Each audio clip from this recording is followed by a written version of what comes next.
Hi people, it's me, Anja. My pronouns are she and her, and welcome back to my channel for a new recent reads video. February hasn't been as fruitful as a reading month as I was really hoping it would be, but it has been fruity, and that I do appreciate. So, the first book on this list is called The School for Invisible Boys. This story is a middle-grade urban fantasy that follows a young gay boy who often goes overlooked in his all-boys school. But then one day, he literally becomes overlooked because he literally becomes invisible. This is one of those books that was on my February TBR that I feel obligated to talk about because it was on my February TBR. And I don't believe it's part of the St. Martin's Press boycott, which another book on my February TBR is. So anyway, with that said, if you don't know about the St. Martin's Press boycott, I'll leave some information in the description box below. And second of all, I didn't enjoy this book as much as I was really hoping to, just because the plot went in a completely different direction than I was expecting it to be. Like, the execution reminded me more of, like, spy school-esque than, like, shadow school-esque, which is what I was expecting more of. Like, the way it ended especially. I don't really know if that makes any sense because I'm trying to be vague on purpose so that I don't spoil anything. But basically, overall, the mystery was engaging and it was intriguing. The plot was definitely interesting. The characters and the family dynamics were interesting and cool. The queerness was great and quite normalized, which I always appreciate. So anyway, with that said, I rated this book 3 out of 5 stars, so take that as you will. The next book on this list is called Daniel Deconstructed. This story is a YA contemporary following a young, black, autistic, pansexual main character who wants to match up his best friend with the new student at school, only to fall for the new student himself. This story is absolutely so excellent and it's so well done. First of all, I love that trope so much.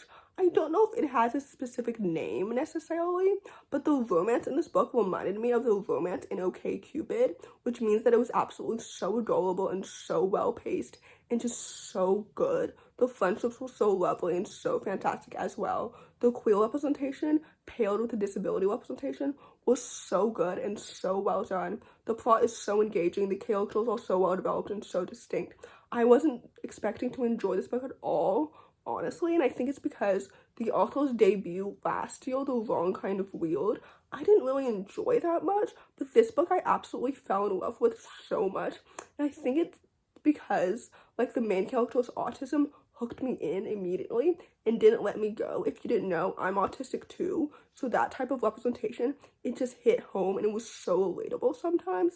Like, this book is absolutely so fantastic and it's so good, and it's such a fluffy, happy, queer joy book, you know what I mean?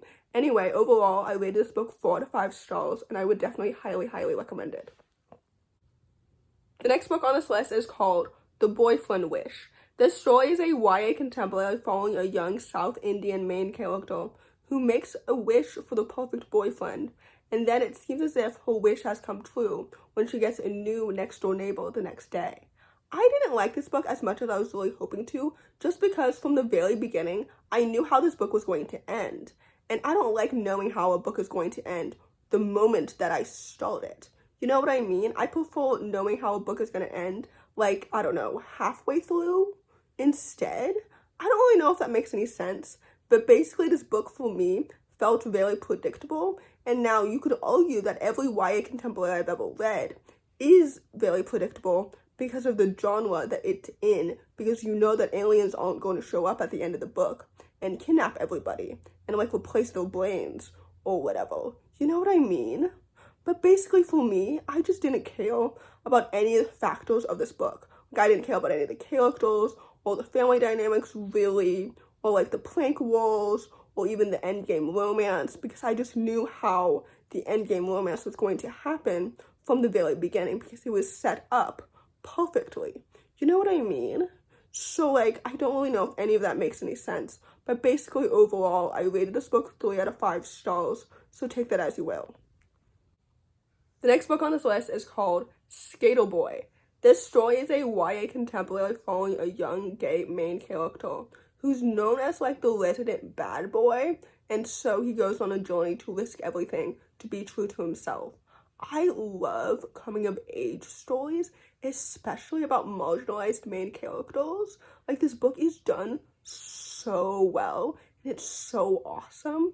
The plot is so engaging and so intriguing. I absolutely fell in love with all the characters from the very beginning to the end. The romance is so cute and it's absolutely so adorable, and it's based on such natural chemistry and natural connection. Like, the friendships are so lovely and so wonderful. The family dynamics are so wholesome and just so good.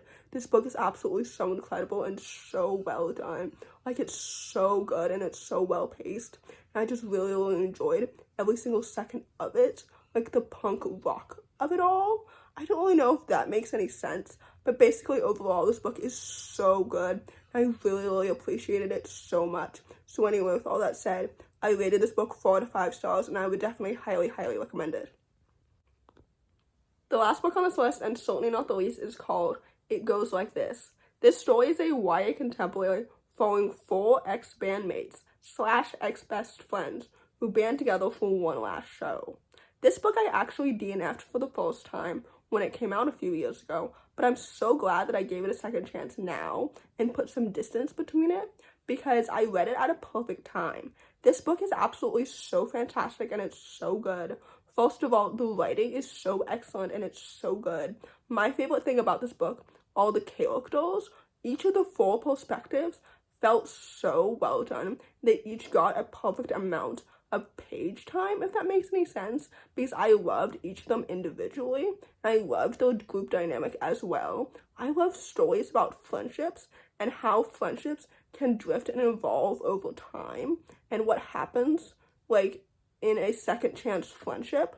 I don't really know if that makes any sense. Speaking of second chances, the sapphic romance was so cute, and it was so adorable and so well done, and I loved their chemistry so much. But absolutely my favorite thing about this story was the found family group dynamic. Again, it was done so well, and I love these characters so much.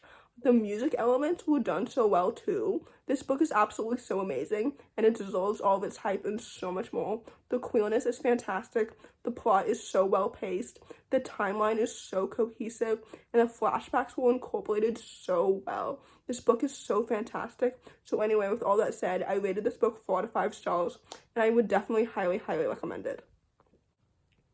So in conclusion, first of all of these books, with the exception of The Boyfriend Wish, are fruity, in case I wasn't completely straight about that, in case you were wondering. Second of all, if you enjoyed this video, please don't hesitate to give it a big thumbs up, comment down below the diamond emoji if you made it all the way to the end of the video.